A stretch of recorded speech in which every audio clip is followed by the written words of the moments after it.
Hey everyone, it's your girl Sanj. Y'all, welcome back to my channel. Today's video is gonna be some casual unpacking of the question, do you really need a loctician? And I'm gonna be sharing my thoughts on the issue as someone who is almost 1 year locked. I've been on the starter lock journey. I've got about 2-3 weeks until my 1 year, which is crazy.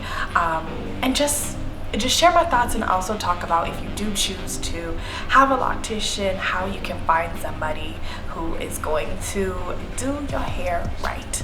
And so with that, if you are new here, hello, I'm Sanj and I would love to see you back around. Go on and hit that young subscribe button, and thanks so much to all you returning folks. I'll go ahead and get right into it. And to get right into it, I am just going to state my opinion on this issue. Do you need a loctician? I don't think that you need one, but I would recommend having one because your hair is an investment. It's a long-term investment, similar to your body or anything else that you want to invest in. I believe that it's important to have good people on your team to help hold you accountable, to help see things that you might not be able to see, people who have experience and wisdom that they can impart onto you in that given area. And in the area of locks, I believe that that can be a loctician.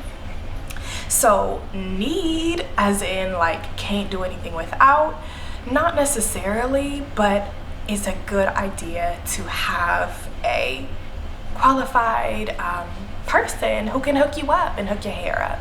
And the reason why I feel this way is, so for background, I got my locks started by a loctician, and I had met her prior because she was my husband's loctician. My husband is going on 12 years locked, so he's been in the game a lot longer than me. She's been his go-to loctician, so I kind of got grandmothered in there. But I also knew about her work because I had seen what she had done with Adam. He had raving reviews for her, so I kind of trusted her from the jump, which I know is not always the case when you're looking for a loctician. So with that, one of the benefits of having somebody on your team is, especially when you're first starting out with locks, it's helpful to have someone who literally does it every day, multiple hours a day, who can help you start your locks in the right size, knowing that they're going to swell and whatnot based on the look you're going for. So when I got my locks started, she asked me for a picture of what I wanted my locks to look like when they were mature, and I had a couple pictures I had pulled from Pinterest, and she was like, cool, and started my locks based on the size that would likely mature into a similar size that I showed her in the picture.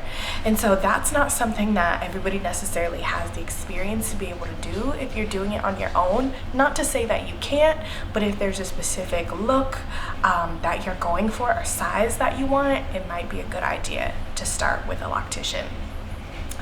Also, another reason is, y'all, I have got some really great insights from my loctician, and just so you know, I go to her for retwists about every 2 to 3 months. I also do my own retwists in between, so I'm not like solely relying on her for retwists. It's kind of a bit of both, which works. It also helps with the pocketbook because it can get expensive to, go to a loctician every time you need a retwist. It is something that you can learn how to do. Anyway, I feel like I went off on a tangent there, but what I'm trying to say is they can give you insight into things, especially starting out, that you might not know. For example, my loctician told me that I can take fish oil to help with moisture, and she also can point out areas which she hasn't yet, but she's told me she's done it for other clients, areas of thinning, and just kind of can see when breakage is a result of stress and really help get to the root of what might be going on there and give you tips to address it. Also, y'all, sometimes I'm a big fan of having at least one part of your personal grooming routine done professionally. That could be your nails, that could be your hair, that could be waxing, it could be anything. But sometimes you just need to feel pampered, and it's one thing to wash your own head, but when somebody else's hands are on your head massaging your scalp, okay? there's just something about it, and I'm all about kind of the self-care aspect of getting your hair done. And it doesn't, like I said, it doesn't have to be every month. It could be even twice a year, right?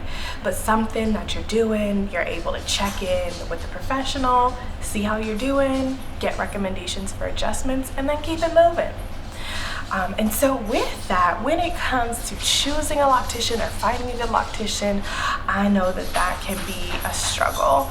And as I mentioned prior, I was lucky. I had my husband, he already had somebody, but there's lots of people out here who might have you scalped in terms of doing your locks so tight that you have a whole lot of scalp showing, and it can be too tight, too tense, and cause breakage.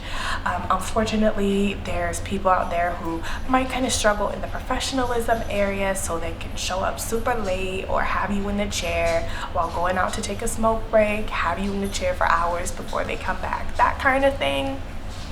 I know that can be frustrating, and it happens in the lock hair community sometimes. So I would recommend y'all, like, the best way to find a loctician is word of mouth.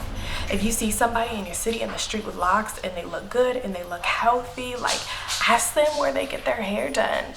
Google is great. However, some of the best people who do locks, they might not have the digital marketing know how to rank on Google, so it might be kind of difficult to find them there, but they're out there.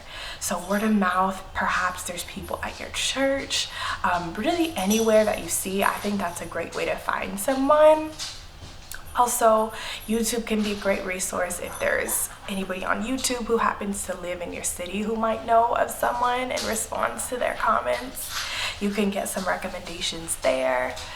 But y'all, make a long-term investment into your hair and get somebody on your team who can help you, because you can do it yourself, and it's great, and it's actually super empowering too. But know that you don't have to do it all yourself, and even if that's checking in, you know, a couple times a year, it's worth it. It's worth it. It's worth it. There was one other thing I wanted to say about things to avoid with locticians. In terms of figuring out who might be a good fit for you. I just said that not everybody's on Google, but if you hear about somebody via word of mouth, before just going to them, check them out on Google. Google tends to be either really great reviews or really horrible reviews, but usually I won't go anywhere that's below like a 4.5. Yeah, it's cool to hear about other people's experiences. Sometimes people talk about so-and-so was late, or so-and-so did a great job and has been doing me for the past 10 years. That can help give you confidence in the person as well. And also know that if you go and it's a flop and you're like, yo, this ain't it, you don't have to go back. You definitely don't have to go back. But if you don't have to fly it solo, and this is just kind of a philosophy of mine in general,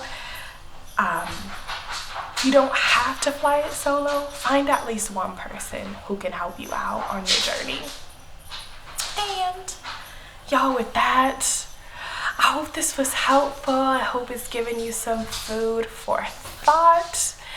And yeah, feel free to check out my lock journey playlist if you want to see other videos around locks and life with locks. And I can't wait to see you back. Please hit that subscribe if you have not already, and I'll see y'all next time.